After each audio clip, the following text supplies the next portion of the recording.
the Australian space. And given our time constraints, we'll probably dive straight into it rather than giving you any kind of introduction. Great. And mostly for the benefit, I see those in the room, I suspect know well the Synthetix protocol, but I thought for those particularly on the Zooms, if you would be so kind as to just give us a quick overview of how Synthetix came to be and your journey in crypto would be appreciated. Sure. Yeah, so starting back in 2014, I was running a startup called Blueshift, which was a payment gateway that allowed a bunch of the crypto exchanges to take cash, and you know, people could buy Bitcoin directly with cash back in 2014, 2015. And then in 2016, 2017, as the market started to get, you know, a bit more exciting, a bit more frothy, I saw an opportunity to create a stablecoin project, which was called Haven back then. And then subsequently we pivoted in late 2018 into a kind of more wide-ranging derivatives platform that's, you know, supports Bitcoin, commodities, a bunch of different assets. And here we are today in DeFi land. And was there a light bulb moment when you made that shift from Haven's stablecoin approach? To be honest, like, it was the market kind of forced it on us. You know, we started off with this idea that, you know, decentralized stablecoin would be really powerful, there'd be a lot of demand for it, and that, you know, the alternative was obviously Tether at the time, right, which has, you know, many issues, as we all know. But then I think once USDC launched and TrueUSD and a number of the other you know, stablecoin projects launched, it really kind of marginalized the decentralized stablecoin projects. So, you know, us and Maker with DAI were kind of pushed to the side a little bit, and a lot of the exchanges started supporting those, you know, centralized stablecoins. So kind of forced us to look at, you know, how we can create, you know, some differentiation. And for those who might not have been aware, back then Tether was back then. in the good old days. There were issues with Tether apparently only having 75 US cents to each Tether, even though it never lost its peg really, but made very serious concerns and possibly led directly to those, as you said, those centralized stable coins coming out that were all provably backed, that have proven quite popular. But then these other kinds of stable coins that are synthetic stable coins have come risen up to prominence. Now on your Twitter and variously, you've been described as a former or a benevolent dictator of the project. Can you tell us about a time when you exercised benevolence when you should have been a dictator, or vice versa? I think, you know, when we were pivoting, we were still a foundation, you know, so it wasn't yet, you know, decentralized governance, but we had a community. And, you know, we had a very strong belief. I personally had a strong belief that we needed to shift what we were doing, that we needed to kind of change a number of things. So one was get rid of just this focus on a US dollar denominated stablecoin and you know, go out to a wider range of assets. But probably the biggest one was to change the monetary policy. And in crypto, changing monetary policy is a scary thing, and there were a lot of people that pushed back on it. But you know, that was something where we just said we're going to do this, and we went ahead with it and made the change. And you know, even though there was some skepticism in the community, I think it's been kind of demonstrated that that was a pretty good move in the end. So that was a dictatorial move. Yeah, that was a dictatorial benevolence move, behind it. You know, I think the benevolence probably comes in when, you know, we're giving up power. You know, it's hard to give up power, right? If you've got, you know, control of something and you feel very strongly about how it should be run and what should happen, you know, forcing yourself to hand that power over to a community where you no longer have control, you can't, you know, it's going to then become what it is. You know, I think that it requires a level of benevolence there. So, well, and a serious amount of a leap of faith. So, on a, absolutely, you know, on a scale of 1 to 10, how concerned were you at that button push moment of putting the governance really out to the community? Yeah, I think, you know, it's been an incremental process, right? Like, we didn't just say, okay, one day, like, see you later, we're out of here, right? You know, we've slowly, you know, iteratively handed over power to the community and made these, you know, small changes, right? Complex systems only work if they start from simple processes, right? So, you know, we've incrementally added these very simple processes to get to a point where we have what is a very complex decentralized governance system in place, which to date is working pretty well. We haven't had any hugely contentious decisions or issues. You know, it's been pretty smooth sailing so far. But I mean, the proof is when you get contentiousness, right? So we'll see what happens when some crazy stuff goes on and we really need to resort to that decentralized framework. So. And what kind of engagement do you see in the governance taking place? I mean, you know, these days it's hard for me to keep up, to be honest, right? You know, we've got multiple different DAOs, we've got a Spartan council, which is this governing council of 8 people that are elected by the token holders. And you just can't keep up. There's more things going on in the project than one person can keep track of. And so you just have to kind of accept that process is what it is. And, you try and facilitate, and I try and support people where I can. But ultimately I have no direct power anymore. So, but you were a member of the Spartan Council for a period of time. No, I never was. No, I never was. Yeah. Didn't get voted on. In fact, not only was I not a member, but I was very clearly told that I was not welcome to be a member by a number of people in the community, that, actually, like, we need you to step back, let the council be what it is. It will be detrimental if you're on the council, because then, people would feel some need to kind of, follow along with my views or whatever. So now I'm detached from it, which is good. It's working. Well, that would have been, a little interesting feeling to be told not to be involved. Thanks very much. We'll see you later. Yeah, exactly. Yeah.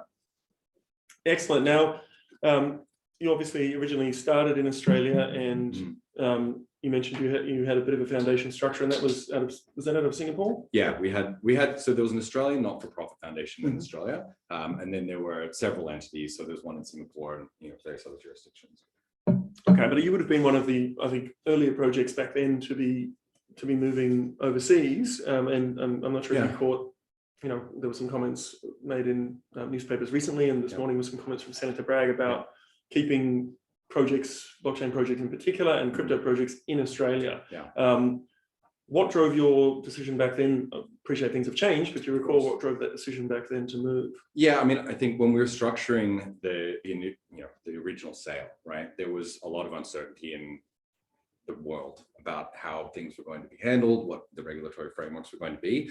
And, we obviously went through a process, and we came to a determination with our accountants and lawyers at the time with the foundation that, launching the sale out of Singapore versus in Australia, even though the foundation was domiciled here, the not-for-profit foundation was in Australia, was just going to be the right approach. But, ultimately, we kind of had this DAO-like framework from the beginning, right? So, there was a multi-sig, and, the funds all went in there. They were distributed out to various parties. So we've kind of had this hybrid, decentralized plus foundation framework from the beginning, but we've just slowly, iteratively walked it back. And that puts you very early in sort of the DAO framework, particularly for Australian projects. Yeah, so definitely. So what do you think is the biggest benefit that comes from being involved so early and having to deal with those interesting governance points around the DAO? I don't think there are any benefits. I think it's all been pain. You just have to get through it, right? Like there's no way. There's a ton of uncertainty. There's a lot of risk, and I think as long as you're operating in good faith, as long as you're saying, we're going out here, we're trying to build something, we genuinely believe that there's value in this thing that we're building, and we're going to do our best to kind of get through whatever the regulatory frameworks are, whatever the governance frameworks are, whatever the risks are, and we're just going to work through it, and we're going to, as a community, not just as an individual group of people in a foundation when the foundation existed, but as a community, we're going to work through this together. And that's what we've done. And that, I think that kind of ideology has flown through the rest of the project. So. Okay, so my next question was, what would you see as, I think, the strongest part of the Synthetix community then? You're not allowed to say the ideology. There is an openness to uncertainty in the Synthetix community. There's the people within the community, especially in the early days, especially in the bear market, embrace this idea of, we don't know what the fuck we're doing. Like, we genuinely don't, right? We have to do experiments, we have to iterate, we have to test things. There's going to be trial and error. We need empirical data. There's no roadmap, there's no game plan. We don't know how to actually achieve what we're trying to do. And so, everyone who kind of stuck around through 2018 and 2019 had this mindset of, this is just a process that we're going to go through, and we're going to go through it together. And that, I think, forms the kind of core belief system of Synthetix, and it's what's gotten us through to where we are today. Okay, and then flipping that around, what I suppose while you're stepped back from the governance in the project, what do you think, what worries you most, or what do you think is the biggest threat to a project like Synthetix in the next couple of years? I mean, there's a number of things that I think you have to accept as you're going through this process, as you decentralize. One of them is, you're not going to be able to move as quickly as you used to, right? And I mean, this is true of kind of anything that gets to scale, right? The surface area just gets bigger, it's harder for someone to kind of maintain all of the different moving parts in their head at one time. And so, you have to just get slower, right? Which is, in crypto, as things move so quickly, particularly in DeFi, that's a hard thing to do and a hard thing to accept.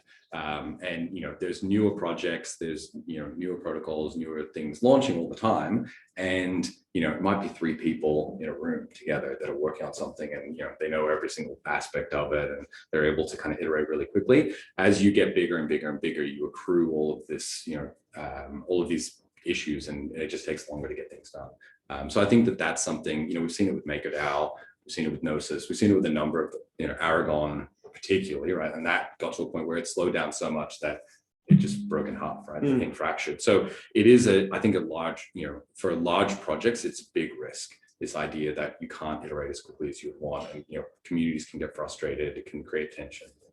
And what do you think are some strategies that could help avoid that? Like looking back on what happened with Aragon, do you think it helped do that? Or are there things you think that might have happened in Synthetix that help stop that occurring, or the risk of that?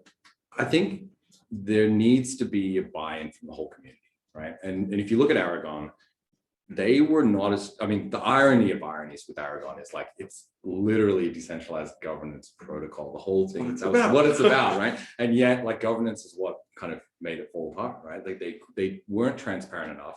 There wasn't enough transparency. There wasn't enough, belief in the community, and they held on to things too tightly to the point where people basically said, like, you guys are not acting in good faith here. This is really problematic.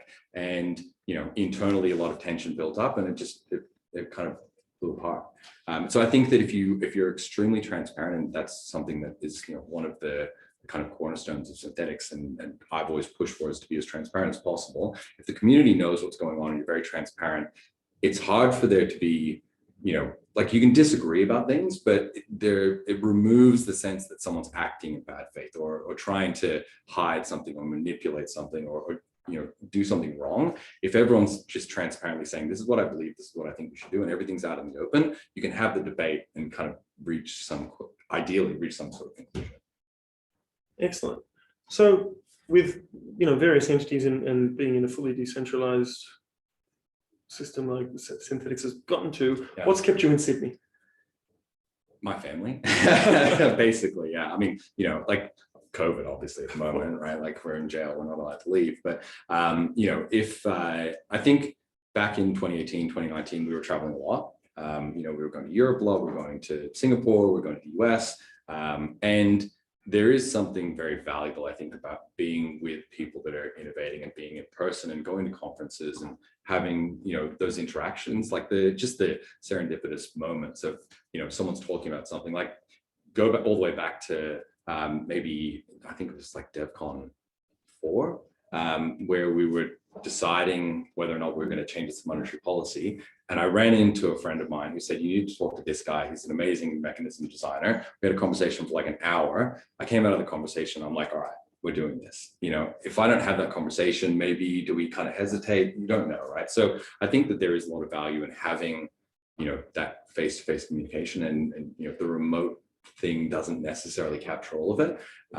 But in terms of being in Australia and being in a place where I feel comfortable to innovate, it definitely is a place that I do feel comfortable to do that. I think that, regulators here have been, fairly hands-off. I think they've kind of found a pretty reasonable balance between making sure that people are not, defrauded or scammed, and not kind of hindering innovation. I think it's a difficult balance to strike, but I think that they've done a good job. Excellent. So what, I suppose, at the risk of calling out projects, what are you most excited about? Can you name a couple of projects that you personally just go, oh, a little spark of excitement about in the space? There's just so many, honestly. Like, and I that's a really dumb answer, but like, there really are. Like, there's a bunch of cool projects that are working on risk strategies, right? Which I think is very critical for getting more institutional money into the space. So Barnbridge is one of my favorite projects. They're working on, essentially tranching risk, allowing people to, participate in like senior tranches, junior tranches, get higher yields, lower yields. And I think those sorts of things, insurance protocols, are going to just make the market more efficient, right? Like, it's still an incredibly inefficient market. Just look at Ripple and Doge and, all of the other bullshit that's going on at the moment. Like, the market is still highly inefficient. And the more we can kind of introduce structured products and sanity into the market and increase efficiency, the better off we'll be. Do you think we'll get to a point where you don't have things like Dogecoin pumping? Because if you look at stock markets, you see penny stocks that go up and down all the time on crazy ideas. The GameStop, right? Like, so look, before this year, I probably would have said yes. Like, eventually there's a trend towards efficiency. You never get perfect efficiency. No market's ever perfectly efficient, right? But I don't think that we should, just throw our hands up and say, like, it's just not possible to get a more efficient market than what we have today. Like, what we have today is not as good as it could be. There's information asymmetry. We've got people coming into the market that are, don't really understand what's going on necessarily, right? And I think that, in a bull market, there's so much noise. It's really hard to cut through that and kind of inject sanity into it. And to a certain extent, you just have to kind of hold on and just say, all right, let this play out, wait for, the music to stop, and then kind of pick up the pieces from there, which is what we did last cycle. It works. It's not the most amazing process to go through, but it does work. Excellent. And a common statement that I hear on panels, and I've been guilty of saying myself, is that even those who are involved in the space struggle to keep up with things. So other than reading your prolific tweeting, do you have any tips for people who are trying to keep up with this insane pace of change that's happening in the blockchain markets in general, and digital assets and cryptocurrency in specific? I think, this is one area where I'd say the market is much more efficient than it was last cycle. We have very good information resources. It's just about discovery, right? So like someone like Anthony Sassano, right? Every single day he's out there publishing something on some aspect of DeFi. It's all very good, valuable information. There's a bunch of great educators out there, but how do I, random person who turns up tomorrow, find Anthony? Like, I don't know, right? I think that's the challenge. And so, trying to amplify valuable signal and tamp down on the craziness is one way that I think all of us can, anyone who's in the space should be trying to amplify those people that are good actors, that are putting out good content that's educational, and trying to not, pump up. Are there any other particular sources you like that you might want to amplify? I mean, I think there's a bunch of people out there that are really good followers. It probably would be easier for me to tweet a list of them, right, than to try and rattle them off the cuff here, because I'll forget some people and they'll be upset. But like, genuinely, there are good people out there, right? And I think if you find the right resources, the information's there. Whereas last cycle, it probably wasn't, right? There really weren't that many good sources of information, and they actually exist today. But okay, well, if you'd be so kind as to I'll tweet out. Send a few little tweets. Yeah. That would be I mean, the Defiant's another example, right? Like, Defiant's a great newsletter, comes out every day. It's got a ton of information. The block is good now. Bankless, yeah, Bankless is great. Like, there's tons, right? And now I'm going to forget one, and they're going to be pissed off with me. But anyway, it'll be in the tweets. Yeah, that's some good examples, right? So excellent. And if you had someone coming to you today who was trying to say, I want to build something that's going to get as big as Synthetix one day, what advice would you give to them? I don't know that you can deliberately do something like Synthetix in space, right? Like, I don't think any of the projects that we see today that have gone through this evolution, right, and have kind of stayed relevant can be done deliberately. I think it requires just a level of continual iteration, right? Or even for someone who says, I want to just build a big community of a cool DeFi project, not really sure exactly where it's going to land. Someone who was at a close to starting out zone just in your journey. I think there needs to be something interesting that people want to engage with, right? If you're building, let's say, an options protocol, right, you're going to find people that are interested in financial engineering, but there's ways that you can attract people that are not just options traders, for example, right? You can, crypto is not as simple as we're building this product that does this very narrowly focused thing, because there's all these ancillary things that go along with it. You need governance, you need, mechanism design, there's the kind of financial engineering directly, both in tokens and, in the products themselves. So if you're kind of open to a community that has a wider range of interests, and I mean, even within the Synthetix community, we've got channels about all kinds of things, chess, NFTs, art, governance, Ethereum generally, like consensus mechanism, like there's just a whole range of things that people are interested in. So you need to kind of create a community which is open-minded and open to a range of different interests. And well, you mentioned NFTs there, that were a bit of the flavor of the month with people and whatnot. Yeah. What are your views around the future of NFT? Do you think it's just a crazy bubble, or do you think it's a sustainable blockchain use case? I think everything in crypto initially, and in tech hype cycles generally, probably is a bubble. Like the initial excitement or whatever, it's irrational exuberance, right? People get super excited about something, and it is exciting, right? Like there's really cool things going on. The question is there substance behind it? And in my view, with NFTs, I think there is a lot of substance there. But I think, like most things, the things that will last, we may not yet realize, right? So, we're seeing all these weird different use cases and, all these experiments and things going on, but it's hard to necessarily say, I think that thing's going to work or that thing's not going to work. You need, time will tell, right? Like we just need to let the market kind of play out and see where we land, So is it going to be crypto punks and stuff like that? Maybe. I mean, I've got a crypto punk now, so I hope the I know there's some crypto punk maxis in the back there. So, like, is it going to be things like that, like weird little projects and collectibles and things, or is it going to be art? Is it going to be, some hybrid between real world art and, blockchain? I'm not sure. But all of the above. Or all of the above. Yeah, exactly. Yeah, but it's hard to say. What was it? Well, the Kings of Leon example was a really nice crossover. Got lost in also the noise of all the it did get lost. I know. Yeah, it was just like go on, right? But I mean, I'm a musician, and I think there's a lot of room for things in the music world to to kind of attract attention and find ways to kind of create these interesting crossovers. So I hope that there's more experimentation there. Excellent. And then we might even have a chance to take a couple of questions from the crowd if anyone has them. But before we get there, what's your biggest hope for sort of blockchain technology and how it's going to move forward from here? I think the hope, and I say this quite often, the legacy of Synthetix is not necessarily just the product, right? Like I think the product is a great product, and I think there's still a lot of things we need to do to make it an even better product and a better service. But it's all of the effort and time that's gone into how to actually structure something like this, right? And I think all of the older projects that have been around for a while have contributed to this kind of corpus of knowledge that we have now about how to do these things. And so I think my hope is that over time, the barriers to entry continue to get lower, and it becomes easier and easier for people to start new projects and to iterate and experiment, because that's how interesting things happen. And so we want to make it as easy as possible for that to happen.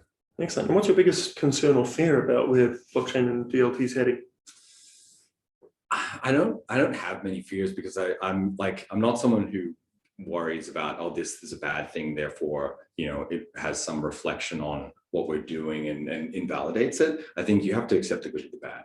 Like anytime you have something that people are excited about, they're going to do dumb things. There's just, humans are going to do dumb stuff. There's no way to avoid it. So if you get upset and you say, I can't believe Ripple exists, like that reflects badly on all of crypto, like it does. Like yes, it does, and so, on some level it does, right? But like on another level, it's like, that's just part of the process. It's a process, it's messy, it's going to be ugly. It's just, we're heading in the right direction, but we need to let it play out.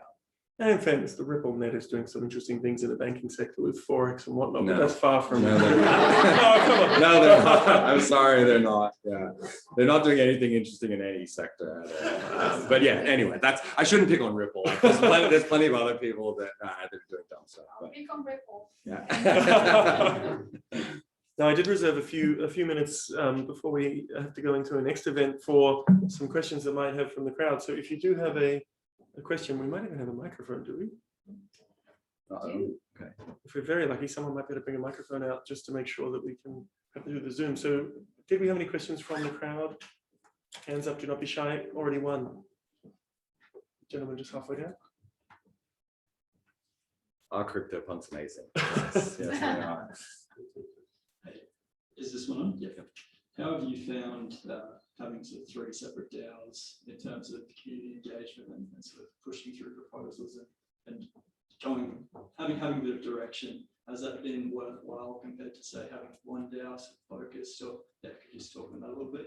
Yeah, I think the specialization thing it's different to what a lot of projects are doing, and it is probably higher risk, right? Because there's a chance that like fragmentation and communication between the different DAOs can become problematic, and sometimes it is. It's not always perfect. Communication can be hard, but I think that by having that specialization and really getting, for example, the Spartan Council, it's not a DAO, but it is a governance body within the project, and having that governance body have a very clear focus on what they're doing allowed people to elect the right members of the community to go and do that function, right? Whereas if you said, okay, you've got to do that, plus you got to manage the treasury, plus you've got to make sure that you're, implementing protocol upgrades and doing multi-sig stuff and be an engineer, then you get in a situation where you only have engineers in this place where you need people that are interested in governance, that are interested in a whole range of things. So I think splitting up those functions and having some oversight and checks and balances between them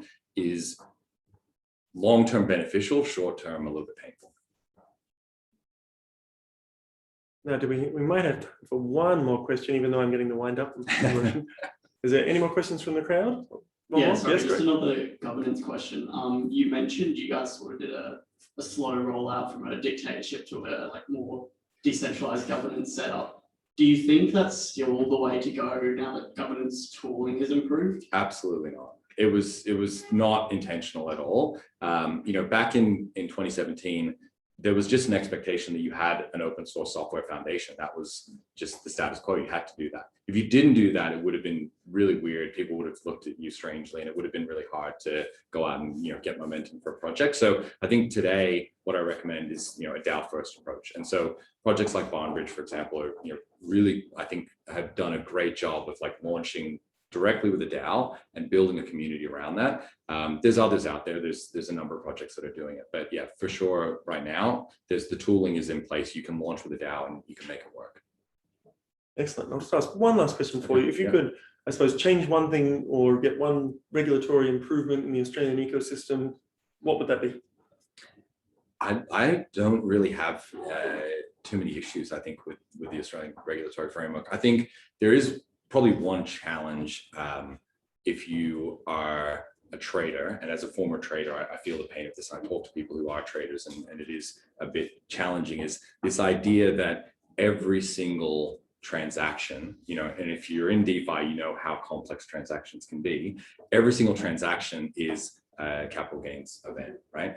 And that is kind of crazy. Okay, fine, when you're buying Bitcoin and then a month later you would sell it, maybe that made sense. Go and route an order through 1inch and see the 100 different transactions that pop out of there and tell me that it's sensible that every single one of those things needs to be tracked. I think that's something that probably just doesn't stand up to the current state of the world. But I don't know what necessarily the solution is to it, but it's something that I think creates complexity for people that is probably unnecessary. Well, that's right. I know of at least one excellent person who's working on that problem, who's hiding in the audience today. Okay, awesome. Good. So we're going to have to move on to another panel, but I just wanted to say thank you so much for taking the time to come in this afternoon. I apologize we didn't have fireside pictures on the screens. I tried. That's okay. That's okay. And certainly, if you're able to hang around for the next panel or to chat with anyone in the crowd, I'd greatly appreciate it. So thanks so much, everyone who's come along in person. I'm not sure how many of you are here for our follow-on panel, but you're most welcome to stay. We may have to go to standing room depending on how the numbers came through. And thanks to everyone who's been tuning in on Zoom. Please hang on while we cut over to the next feed, and look forward to seeing you on that panel. If everyone join me in thanking Kain.